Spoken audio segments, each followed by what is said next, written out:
So, very pleasant morning to all. So today my lecture topic is about cybersecurity threats. So before starting the topic, I would like to divide my topic into further parts.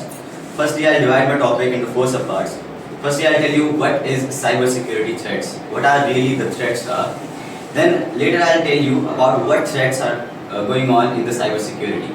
Then I'll tell you how we can avoid face such kinds of threats, and then I'll conclude my topic. So let's start.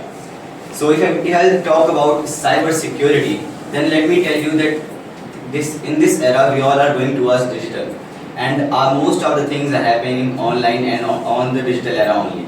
So we need to focus on our security, because these days these threats are on social laws also. For example, if I'll tell you what are the threats, so we all are having some type of accounts online or in the banks which are connected to our online accounts.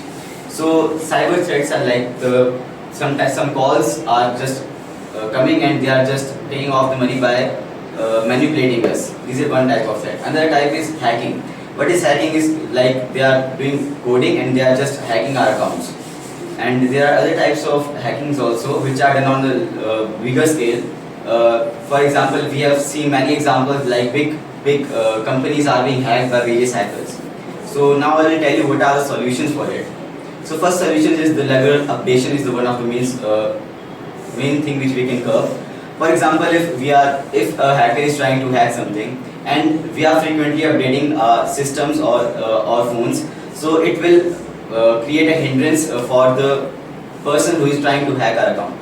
Second is obviously protection. The antivirus that we are having in our computers and mobile phones are very important because it saves us from any type of cyber threat.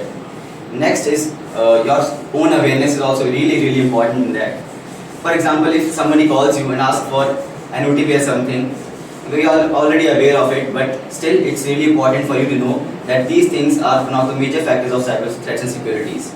So you need not to share anything with any person who is calling you or saying you that you need an OTP account and something like that.